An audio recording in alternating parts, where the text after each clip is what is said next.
Taiwan में 6 लोगों की एक फैमिली रहती थी। माँ बाप, 3 बेटियां और 1 बेटा। बाहर से देखने पर बिल्कुल नॉर्मल। माँ बाप जॉब करते थे, बच्चे कॉलेज जाते थे और शाम को सब घर आकर खाना खाते थे और सो जाते, बिल्कुल तुम्हारी और मेरी फैमिली की तरह। लेकिन 2005 में इस फैमिली के साथ कुछ ऐसा हुआ कि इन 6 लोगों में से 1 इंसान मर गया और बाकी के 5 गायब हो गए। और जब पुलिस ने इनका घर देखा, जांच करी, तो पता चला इनकी जो घर की दीवारें थी ना, उन पर मल लगा हुआ था। यही नहीं, खाने की प्लेटों में भी यही मल परोसा गया था। पूरे फर्श पर नमक और चावल बिखरे हुए थे। एक भी खिड़की खुली नहीं थी, पूरी तरह अंधेरा था, चारों ओर बदबू थी, मक्खियां भिन-भिना रही थी। और एक कमरे में एक 28 साल की लड़की का पड़ा हुआ था, जो कि 2 दिन पहले ही मर चुकी थी। और सबसे ज्यादा डरावनी बात पता है क्या है? इस लड़की को किसी बाहर के इंसान ने नहीं मारा, इसकी अपनी फैमिली ने ही इसके साथ ये सब किया था। और ऐसा इसलिए किया गया था क्योंकि इस लड़की के अंदर एक भूत था। ये रियल केस था और ये इतना ज्यादा खतरनाक और डरावना था कि इसके ऊपर एक ताइवान हॉरर फिल्म इनकैंसेशन बनी है, जिसको देखने के बाद कई लोगों ने इस बात का दावा किया कि उन पर भी इसमें दिखाया गया श्राप आ गया है और अब शैतान उनके भी पीछे है। तो आज हम जानने वाले हैं ताइवान की इसी वू फैमिली की वो डरावनी कहानी, या कहूँ तो एक ऐसी सच्ची घटना जिसमें शैतान ने किसी परिवार के लोगों की ना सिर्फ जान ली, बल्कि उनको इस हद तक पागल बना दिया कि उनके पागलपन को कोर्ट ने भी स्वीकार किया। तो हो जाओ तैयार, क्योंकि हम चलने वाले हैं 2005 ताइवान जानने के लिए इस पूरी घटना को आज के फाड़ू वीडियो में।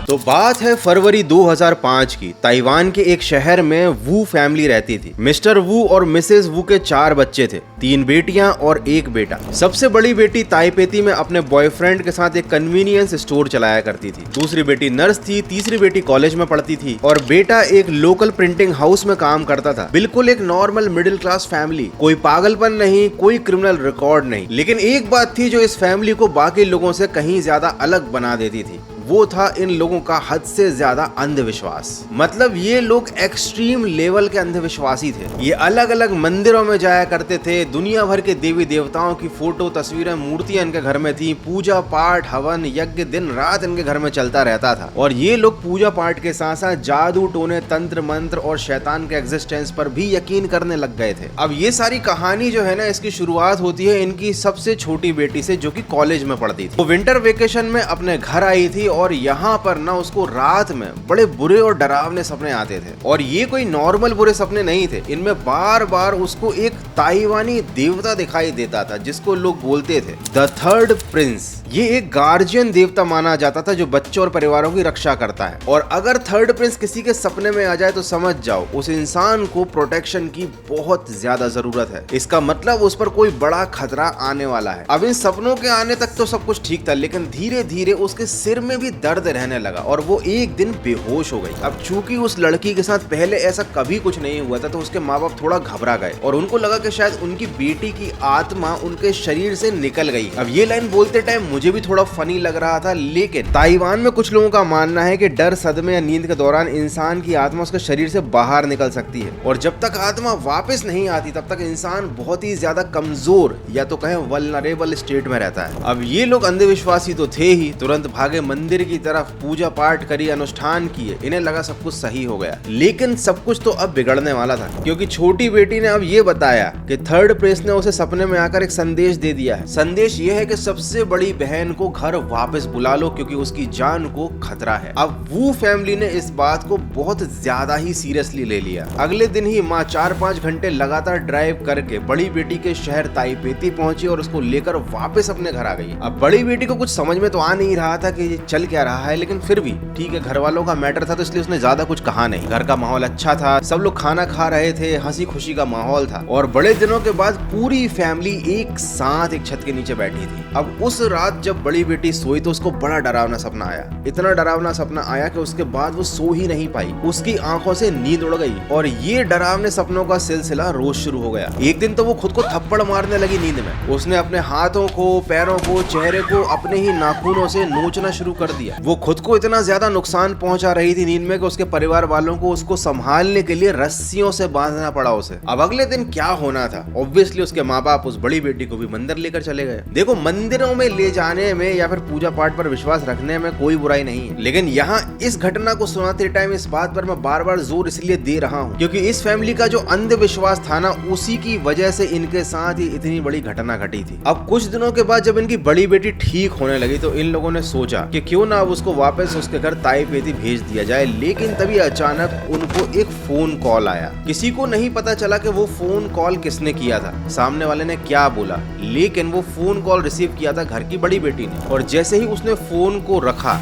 उसकी आंखें बदल गई, साथ ही बदल गई उसकी आवाज। उसने पलटकर पूरी फैमिली की तरफ डरावनी तरह से देखा और बोली, मैं दया की देवी हूँ। अब ताइवानी मान्यता में दया की देवी सबसे करुणामयी देवी मानी जाती है। वो सभी जीवों से बिना शर्त के प्यार करती है, उनकी पीड़ा को दूर करती है। और अगर सच में किसी को दया की देवी आई है तो ये तो खैर अच्छी बात ही है, लेकिन घर की इस बड़ी बेटी के साथ जो हो रहा है और जो होने वाला है वो दया जैसा तो बिल्कुल भी नहीं। वो दीवारों पर सिर मार रही है, पागलों की तरह हंसने लगी है, भाई बहनों की तरफ अजीब तरीके से देखकर नाच रही है, जैसे उन्हें चिढ़ा रही है। ऐसा लग रहा था जैसे कि वो पजेस्ड हो और घर वाले समझ गए थे कि भैया ये जो है ना दया की देवी तो नहीं है, ये कुछ और ही है। और यहाँ से शुरू होता है इस कहानी का सबसे ज्यादा डरावना हिस्सा, क्योंकि अब तक जो चीजें पागलपन और अजीब सपनों से जुड़ी हुई थी वो अब शैतानी शक्तियों की ओर और भूतों की तरफ बढ़ने लगी थी। तो इस घटना के बाद माँ बाप ने अपनी तीनों बेटियों को ताइवान के 5 फिंगर नाम के माउंटेन पर गुरु के पास पूजा करने के लिए भेज दिया। ये ताइवान का एक ऐसा पहाड़ है जिसकी 5 चोटियां हैं। कुछ लोगों का ऐसा मानना है कि इस पहाड़ में अलौकिक शक्तियां मौजूद हैं, अच्छी भी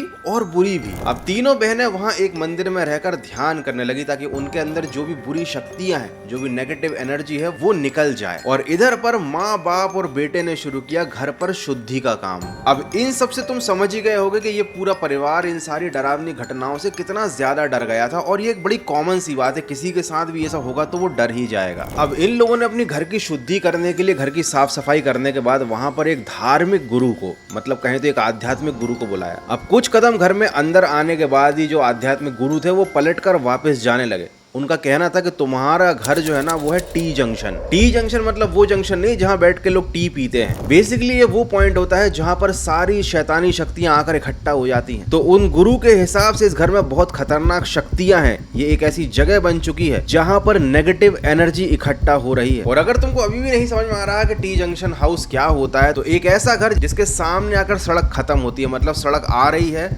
और खत्म हो रही है और सामने एक घर है। तो गुरुजी ने बताया कि जब तक तुम इस घर में रहोगे तुम्हारे साथ ऐसी ही घटनाएं होती रहेंगी, तुम डरते रहोगे, तड़पते रहोगे, तुम्हारी एनर्जी निचुड़ती रहेगी और आत्माएं धीरे धीरे तुम्हारे घर पर और तुम्हारे शरीर पर कब्जा कर लेंगी। अब इस परिवार ने खूब पूजा पाठ करी, खूब अगरबत्तियां जलाई, खूब हवन किए, लेकिन एक गलती कर दी, उन्होंने घर की सारी खिड़कियां बंद कर दी। इनका ऐसा मानना था कि जितना गाढ़ा धुआं घर के अंदर इकट्ठा हो जाएगा, नेगेटिव एनर्जियां उतनी ही जल्दी घर से निकलकर भाग जाएंगी। तो अगर बत्तियां तो ये जलाते रहे, लेकिन इन्होंने घर का वेंटिलेशन खत्म कर दिया। दीवारों पर तावीज चिपका दिए, खिड़कियों पर पीले कागज लगा दिए, बाहर बालकनी पर काले कपड़े लटका दिए। और ये सारा जो तामझाम नाटक नौटंकी थी ना, ये पूरे 1 महीने तक चला। अब 1 महीना बीत गया, तीनों बहनें मंदिर से शुद्धि करके वापस आ गई। सबको लगा कि भैया सब नॉर्मल हो गया है, घर भी क्लीन हो गया है और लड़कियों के अंदर से नेगेटिव एनर्जी भी निकल गई है। सब कुछ बढ़िया चल रहा था। लेकिन अगर सब कुछ बढ़िया चलता रहता तो क्या ये वीडियो बनता? बिल्कुल नहीं। एक रात अचानक वो तीनों लड़कियां चिल्लाने लगी, हमें अपने घर जाना है, ये हमारा घर नहीं। और यहाँ से शुरू होता है 2 महीने का वो नरक जिसकी तुम कल्पना भी नहीं कर सकते। बड़ी बेटी ने कहा कि मैं दया की देवी हूँ। बाप ने बोला कि मैं जेड एम्परर हूँ। ये ताइवानी मान्यता में स्वर्ग का शासक माना जाता है। माँ ने बोला मैं हूँ queen mother of west, jade empire की पत्नी जो हर जीवित प्राणी की उम्र तय करती है। दूसरी बेटी ने कहा मैं हूँ 7th फेरी। छोटी बेटी ने कहा मैं हूँ 3rd प्रिंस। और बेटा बोला कि मैं हूँ ड्रंकन मॉन्क। ये भी ताइवानी लोक कथा का ही एक किरदार है जो शराबी है लेकिन दिल का बड़ा साफ है। मतलब अब पूरी की पूरी फैमिली दावा कर रही थी कि उन सब के अंदर अलग अलग देवता आ चुके हैं। और इन 6 लोगों ने आपस में मिलकर एक थ्योरी भी बना ली कि ऐसा जरूरी नहीं है कि हम 6 के अंदर अच्छे देवता ही आए हों। हो सकता है हम 6 के बीच में से कोई एक शैतान हो जो देवता बनने का नाटक कर रहा हो और बाकी के लोगों के अंदर, मतलब बाकी के 5 लोगों के अंदर अच्छे देवता इसीलिए आए हैं ताकि वो उस बुरे शैतान को पकड़ कर उसको नष्ट कर सके। और बस यही सोच इन पांचों को पागलपन के उस हद तक ले गई कि ये एक दूसरे की जान के पीछे पड़ गए। सबसे पहले तो उन्होंने फर्श पर नमक और चावल बिखेर दिए, क्योंकि उनका मानना था कि बुरी आत्माएं नमक से दूर भागती हैं। उसके बाद हर दिन बारी बारी से एक मेंबर को पांचों लोगों के सामने बिठाया जाता, वो पांचों मिलकर उसमें दे थप्पड़ लगाते ताकि उसके अंदर का शैतान बाहर आ जाए। लेकिन शैतान नहीं निकला, तो उन्होंने चावलों को उबाला,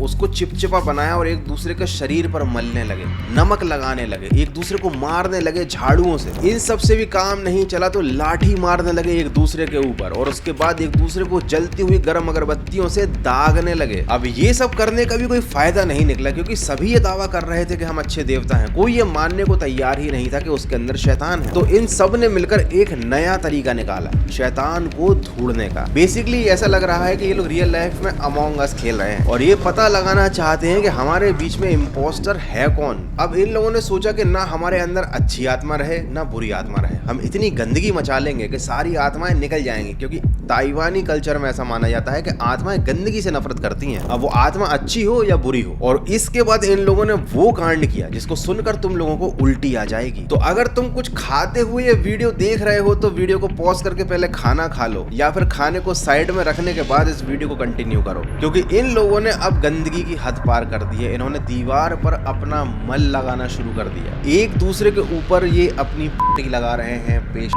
फेंक रहे हैं। तो ये लोग आपस में एक दूसरे को थाली में मल परोसने लग गए, पूरी गंदगी मचा दी पूरे घर में। और ये सब काम कोई जबरदस्ती नहीं हो रहा था, ये सब अपनी मर्जी से कर रहे थे, क्योंकि इन लोगों का ऐसा मानना था कि इनके अंदर शायद शैतान घुसा हुआ हो और ये उसे बाहर निकलना चाहते थे। जब ये सारी चीजों से भी काम नहीं बना तो इन लोगों ने सोचा भूखे रहना चाहिए, क्योंकि जब भूखे रहेंगे तो शैतान अपने आप शरीर को छोड़कर भाग जाएगा। लेकिन इन लोगों ने खुद की शुद्धि के लिए केवल भूखा रहना तय नहीं किया, इन्होंने बोला कि हम कुछ भी नहीं खाएंगे मल के अलावा। मतलब ये लोग कितने ज्यादा पागल थे। ये सिलसिला लगातार 2 महीने चला, एक दूसरे को तड़पाना, मारना, जलाना, मल खाना, भूखे रहना, और इसका असर दिखना ही था। सबसे पहले असर देखा सबसे छोटी बेटी पर, वो बीमार पड़ गई। सबसे ज्यादा टॉर्चर क्योंकि उसी के साथ किया जा रहा था, क्योंकि बाकी फैमिली के मेंबर्स तो बड़े थे, उन्हें लगता था कि शैतान इसके अंदर है। और सबसे पहले जो सारी घटनाएं शुरू हुई थी वो उसी के साथ हुई थी, और कोई मानने को तैयार नहीं था कि हमारे अंदर शैतान हो सकता है। हर कोई एक दूसरे पर ब्लेम डाल रहा था। तो शिकार बन गई घर की सबसे छोटी बेटी। अब लगातार भूखे रहने से, गंदगी खाने से, गंदे एनवायरनमेंट में रहने से उसके ऑर्गन्स ने काम करना बंद कर दिया, और एक दिन उसकी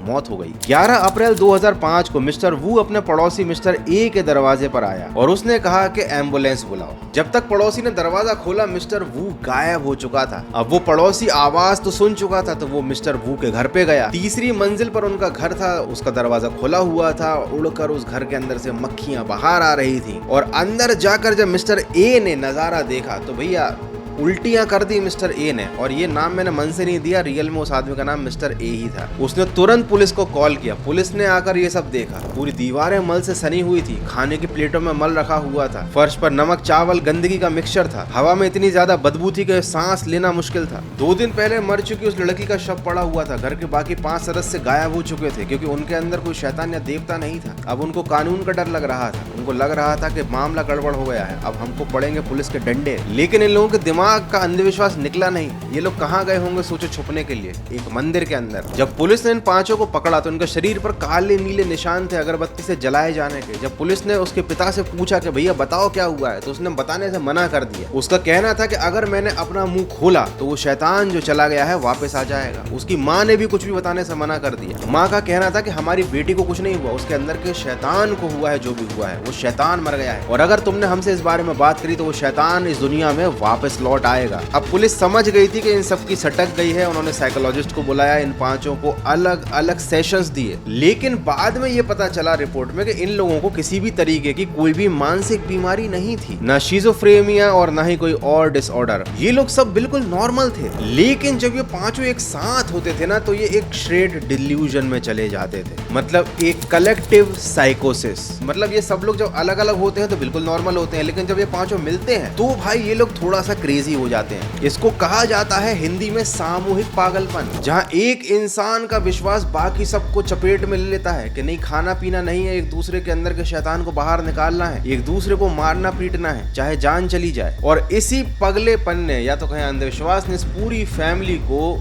एक अंधी खाई में धकेल दिया। कानूनी तौर पर इनके बेटी की जो मौत हुई थी वो ऑर्गन फेल्यूर की वजह से हुई थी, और वो क्यों हुआ था? गंदगी खाने की वजह से, भूखा रहने की वजह से। और किसी ने उसके साथ जबरदस्ती भी नहीं करी थी, क्योंकि ये पांचों उस चीज पर बहुत अच्छे से विश्वास करते थे। वो लड़की भी इन चीजों पर विश्वास करती थी। उसके साथ जो भी हुआ उसने वो खुद के साथ जानबूझकर किया। उसके पेरेंट्स ने या उसके भाई बहन ने कोई जबरदस्ती नहीं की उसके साथ। वो खुद भी उतनी ही गहराई से इस भ्रम में डूबी हुई थी जितना बाकी सब। तो इन पर हत्या का चार्ज तो नहीं लगा, लेकिन इन पर लाश छोड़कर भागने का चार्ज जरूर लगा। बट हंसी की बात यह है कि इनमें से किसी को भी जेल नहीं हुई। और उसके बाद ये जो वू फैमिली है ना, कुछ समय बाद नॉर्मल लाइफ जीने लगी। ना कोई भूत, ना कोई पागलपन, ना कोई देवता। और इस केस से इंस्पायर होकर ईयर 2022 में ताइवानी हॉरर फिल्म इनकैंटेशन बनी। और ये फिल्म लिटरली बहुत ज्यादा डरावनी थी। लोगों ने इस फिल्म को देखने के बाद एक अजीब सा डर महसूस किया। कुछ लोगों ने तो ये महसूस किया कि उनके साथ भी शैतान चिपक गया इस फिल्म को देखने के बाद। ये लोग भी उन्हीं अंधविश्वासी लोगों की कैटेगरी में आते होंगे जिस कैटेगरी में ये वू फैमिली आया करती थी। देखो, ये जो कहानी, ये घटना, ये जो फिल्म है ना, ये इस बात को दर्शाती है कि अंधविश्वास से जुड़ा हुआ डर कितना ज्यादा गहरा और डरावना होता है। अब सवाल तो ये है कि क्या वू फैमिली के साथ जो कुछ भी हुआ वो सच में कोई भूतिया घटना थी, या फिर ये सब कुछ उनके दिमाग का खेल था? कुछ लोग मानते हैं कि सच में आत्माएं आई थी, इसलिए उनकी बेटी की मौत के बाद सब कुछ ठीक हो गया, शैतान निकल गया। और कुछ लोगों का कहना है कि पहाड़ पर जब वो लोग गई थी तीनों बहनें, तो गुरुजी जो उनको मिले थे, उन्होंने उन बहनों के मन में इतना डर भर दिया था कि वो डर वापस आने के बाद पूरी फैमिली में फैलता चला गया। कुछ लोग कहते हैं कि बंद कमरे, सफोकेशन, वेंटिलेशन की कमी, अगरबत्ती के धुएं की वजह से उन लोगों को हेलुसिनेशंस भी हो रहे होंगे। और जहां तक मेरा मानना है, मुझे तो ये लगता है कि ये एक प्लान्ड मर्डर था जिसे अंधविश्वास की चादर में ढक दिया गया था। खैर, सच्चाई जो भी हो हमें नहीं पता। हमें तो बस इतना पता है कि विश्वास कोई बुरी चीज नहीं है, लेकिन ये एक हद में रहना चाहिए, क्योंकि जो चीज हो जाती है हद से ज्यादा वो एक बीमारी बन जाती है। तो कभी भी तुम्हें आसपास अपने कोई ऐसा इंसान दिखे जो किसी चीज पर कुछ ज्यादा ही विश्वास करने लग गया है, या फिर तुम्हें उसमें कुछ ऐसे सिम्टम दिखने लग गए हैं कि भाई ये पागलपन की तरफ जा रहा है, तो उसे डॉक्टर से कंसल्ट करने की सलाह जरूर देना। So that's it for today. क्या हो गया भाई, इस कहानी को सुनाते सुनाते मुझे भी शराब लग गया क्या? So that's it for today. ये थी इनकैंटेशन फिल्म की कहानी, वू फैमिली के साथ हुई सच्ची घटना। ये कहानी, ये घटना तुम्हें कैसी लगी मुझे कमेंट करके जरूर बताना। तुम्हारा इस बारे में क्या ख्याल है, तुम्हारे क्या ओपिनियन है, वो भी कमेंट करके बताना। और नए हो, पहली बार आया तो चैनल को सब्सक्राइब करना। मिलते हैं अगले एक और डरावने और फाड़ू वीडियो में।